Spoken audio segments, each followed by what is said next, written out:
کی تصویر ننگی عورتوں کے ساتھ لگا رہے ہیں. اب کوئی چینل والا کہتا صاحب ہم یہ کام نہیں کرتے. ہم کس کے اوپر بھروسہ کرتے؟ ہم تو ان چینل والوں کو بھی جانتے ہیں جو بڑے پاک صاف ہیں, ان کے بھی 100-200 ویڈیوز میں سے کوئی ایک ویڈیو کا تھمبنیل آپ کو ایسا مل جائے گا جس میں ویو پانے کے لیے انہوں نے ایسا تھمبنیل لگایا ہے غلط, اس میں لڑکیوں کی تصویریں لگائی. ایک تقریر میں نے اپنے ایک فیملی کا واقعہ بیان کیا, اپنی بیوی کا ایک واقعہ بیان کیا. ایک چینل والے نے تھمبنیل بنایا مولانا کی بیوی کا واقعہ, ایک برقعے والی عورت کو لگا دیا, اور برقعے والی عورت بھی بڑی خوبصورت عورت, اس کا چہرہ نظر آ رہا تھا. تو میں نے اس کو میسج کیا کہ بھائی تم نے یہ لگایا ہے, دنیا والے تو یہی سمجھ گئے عبدالغفار صاحب کی بیوی ہے. تو اس نے ایک کام کیا کہ اب دوسری عورت کا فوٹو لگا دیا جس کا چہرہ ڈھکا ہوا, یعنی حرکت سے باز نہیں آئی. سوشل میڈیا بہت اچھی چیز ہے میرے بھائیوں, مگر آج ہم نے غلط استعمال کر کے اس کو خراب بنا ڈالا. یوٹیوب اتنی خراب جگہ نہیں تھی. آج مجھے کہنے دیجئے چینل پر تقریریں آ رہی ہیں اور تقریروں کے اوپر نان اسکیپیبل ایڈ آ رہے ہیں, 3-3, 4-4 منٹ کے ایڈ آ رہے ہیں. مولانا کی تقریر سننے کے لیے آدمی بیٹھا ہے اور اس پہ اور فضول قسم کے ایڈ آ رہے ہیں. کیوں یہ ایڈ آ رہے ہیں؟ علماء کے فتوے موجود ہیں کہ اگر ایڈ ناجائز اور حرام چیزیں اس ایڈ کے اندر آ رہی ہیں وہ ایڈ صحیح نہیں ہے, اور جب ایڈ صحیح نہیں ہے تو اس ایڈ کے ذریعے انکم کرنا بھی صحیح نہیں ہے. علماء کے فتوے موجود ہیں, آپ پتہ کر لیجیے. میں مفتی نہیں ہوں, میں فتویٰ نہیں دیتا ہوں, لیکن جو ہماری جماعت کے بڑے بڑے علماء ہیں ان کے فتوے آپ انٹرنیٹ پر دیکھ سکتے ہیں. یہ حالات ہے میرے بھائی. ہمارا نوجوان, ابھی فلسطین کا مسئلہ چل رہا ہے, ایک ویڈیو آج کل بڑا وائرل ہو رہا ہے صاحب, بیت المقدس کی چھت پر مجاہدین کھڑے ہوئے ہیں جھنڈا لے کر کے اور نعرے تکبیر اللہ اکبر پڑھ رہے ہیں اور کوئی اذان دے رہا ہے. سارا ویڈیو فیک ہے, بالکل فرضی ویڈیو ہے.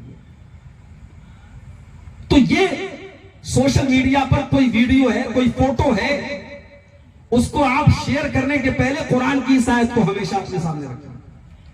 یا ایھا الذین آمنوا ان جاءکم فاسق بنبأ فتبینوا, اے ایمان والو جب تمہارے پاس کوئی خبر لے کر کے کوئی آئے تو تحقیق کر لو, جانچ لو خبر صحیح ہے کہ غلط ہے. یہ اصول بتا دیا اسلام نے کہ ہم ایک سٹیزن, ایک ریسپانسیبل سٹیزن بنے, ایک ذمہ دار ناگرک بنے. ہم کوئی ہر سنی سنائی بات کو پھیلانے والے نہ بنے میرے بھائی.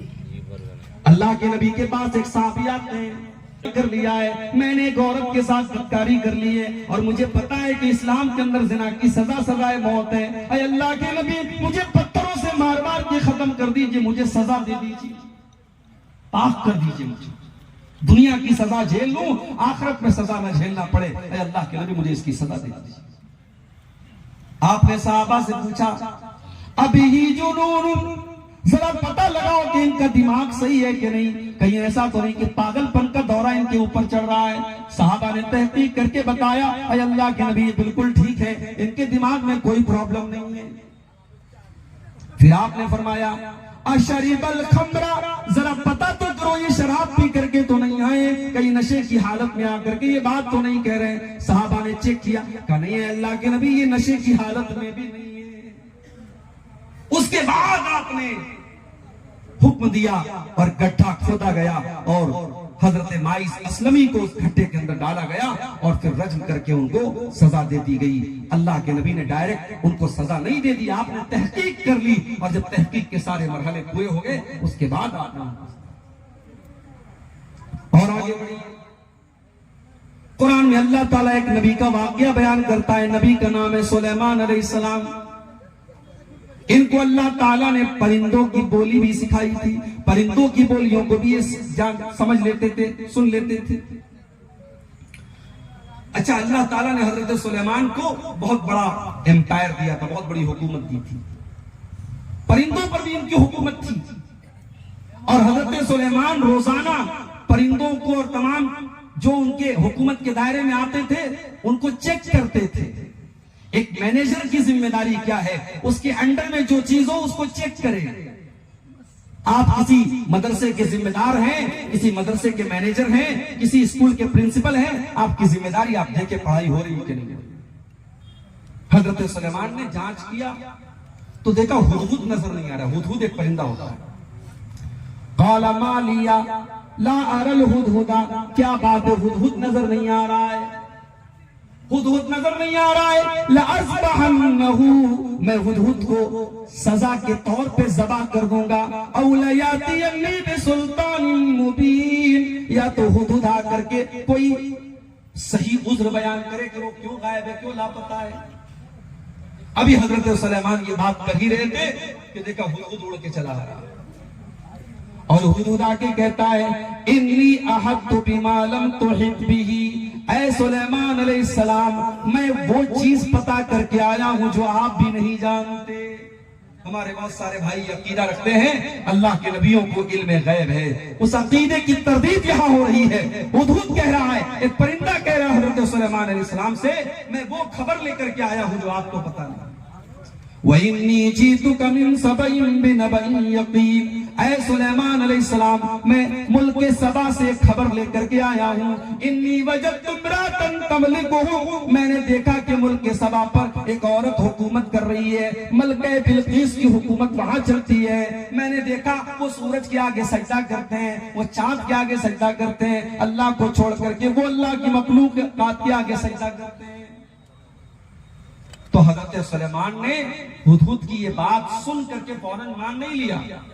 قال سننظر اصدقت ام كنت من الغائبین ام كنت من الكاذبین، کہا کہ ہم پتہ لگائیں گے کہ تو سچ بول رہا یا تو جھوٹا ہے، ہم پتہ لگائیں گے، ہم تیری بات کو فوراً نہیں مان لیں گے۔ حضرت سلیمان علیہ السلام نے بھی ہم کو سبق دیا کہ جب کوئی خبر آئے تو ہم تحقیق کریں، ہم جانچ کریں، ہم فوراً اس خبر پر یقین نہ کر لیں۔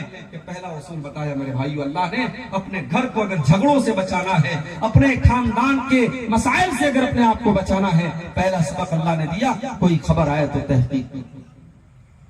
دوسرا سبق وَإِن طَائِفَتَانِ مِنَ الْمُؤْمِنِينَ اقْتَتَلُوا فَأَصْلِحُوا بَيْنَهُمَا، اگر مسلمانوں کی دو جماعتوں کے درمیان اختلاف ہو جائے، جھگڑا ہو جائے تو تم صلح کرا دیا کرو۔ یا صلح کون کراتا ہے صاحب؟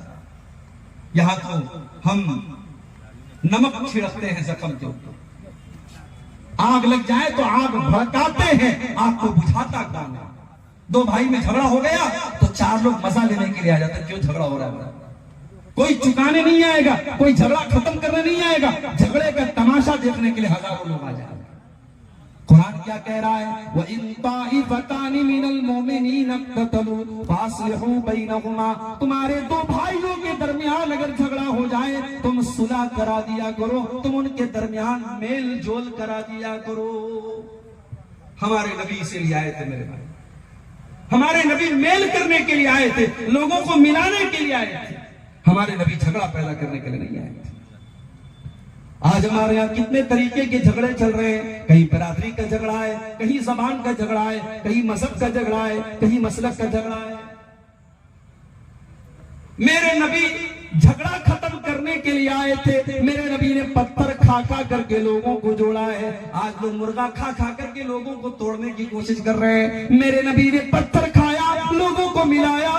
آج پھول کی مالائیں پہن پہن کر کے لوگوں کے درمیان جدائی پیدا کی جا رہی، لوگوں کو دور کیا جا رہا ہے۔ میرے نبی کیوں آئے تھے؟ اللہ نے فرمایا وَاذْكُرُوا نِعْمَةَ اللَّهِ عَلَيْكُمْ إِذْ كُنْتُمْ أَعْدَاءً فَأَلَّفَ بَيْنَ قُلُوبِكُمْ فَأَصْبَحْتُمْ بِنِعْمَتِهِ إِخْوَانًا۔ او لوگو میرے نعمتوں کو یاد کرو، میرے احسان کو یاد کرو، جب تمہیں ایک دوسرے کے دشمن تھے ہم نے اپنے نبی کو بھیج کر کے تمہیں بھائی بھائی بنا دیا۔ اللہ کے نبی دشمنوں کو دوست بنانے آئے تھے میرے بھائی، صلح کرا دیا تھا۔ ایک بات بتاؤں آپ کو، اللہ کے نبی پوری زندگی جب تک آپ صحت کی حالت میں رہے کبھی ایسا نہیں ہوا کہ مدینہ میں آپ رہے ہوں اور آپ کی جگہ نماز کسی اور نے پڑھائی، کبھی ایسا نہیں ہوا۔ مگر ایک مرتبہ ایسا ہوا، آپ مدینہ کے اندر موجود ہیں، عصر کی نماز کا ٹائم ہے، اقامت کا ٹائم ہو چکا ہے، اذان ہو چکی ہے، اقامت کا ٹائم ہے، حضرت بلال تلاش کر رہے، اللہ کے نبی نظر نہیں آ رہے۔ اللہ کے نبی کے بعد اگر صحابہ کسی کو درجہ دیتے تھے، مقام دیتے تھے، حضرت ابوبکر صدیق کو دیا کرتے تھے۔ حضرت بلال نے کہا اے ابوبکر آپ چل کر کے نماز پڑھا دیجیے۔ حضرت ابوبکر آگے بڑھے، اللہ اکبر کہہ کر کے نماز پڑھانا شروع کیا۔ تھوڑی دیر کے بعد اللہ کے نبی مسجد میں آئے، اور آپ سب میں شامل ہو گئے. صحابہ کرام محسوس کر لیتے اپنے نبی کی خوشبو سے کہ اللہ کے نبی تشریف لا چکے ہیں. اب صحابہ کرام کے لیے بڑی عجیب بات ہے کہ اللہ کے نبی آ چکے ہیں. اب ابو بکر نماز کیسے پڑھائیں گے؟ صحابہ تالی بجانے لگے. صحابہ کرام تالی بجانے لگے کہ ابو بکر جلدی سے اب پیچھے چلے آؤ، اللہ کے نبی آ چکے ہیں. جب بہت زیادہ تالی بجانے لگے، حضرت ابو بکر نے کنکی سے دیکھا تو صف کے اندر اللہ کے پیارے نبی نظر آئے. اللہ کے پیارے نبی نے ہاتھ سے اشارہ کیا کہ ابو بکر تم کنٹینیو رکھو، تم نماز پڑھاتے رہو. لیکن ابو بکر صدیق نہیں رکے اور جلدی سے پیچھے چلے آئے. پیچھے صف میں چلے آئے. صف میں صحابہ نے جگہ بنا دی اور پیچھے صف میں چلے آئے. اللہ کے نبی آگے بڑھے، آپ نے نماز پڑھائی.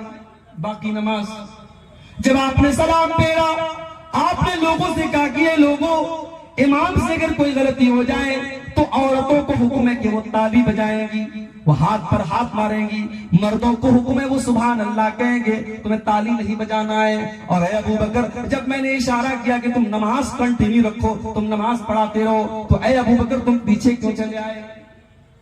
تو جانتے ہیں ابو بکر صدیق نے کیا جواب دیا؟ کہا اے اللہ کے نبی، ما کانا لابن ابی قحافہ یصلی بالناس. اے اللہ کے نبی، ابو قحافہ کے بیٹے کی اتنی ہمت نہیں ہے، اے اللہ کے نبی ابو بکر کی اتنی ہمت نہیں ہے کہ اللہ کے نبی موجود ہو اور ابو بکر لوگوں کو نماز پڑھائے. جب تک نبی موجود ہے ابو بکر اپنی حیثیت یہ نہیں سمجھتا کہ وہ لوگوں کو نماز پڑھائے. یہ اکلوتا واقعہ ہے اللہ کے نبی کی پوری سیرت کا کہ آپ مدینہ کے اندر تھے اور ابو بکر صدیق نماز پڑھانے کے لیے کھڑے ہوئے تھے اور آپ تندرستی کی حالت میں تھے.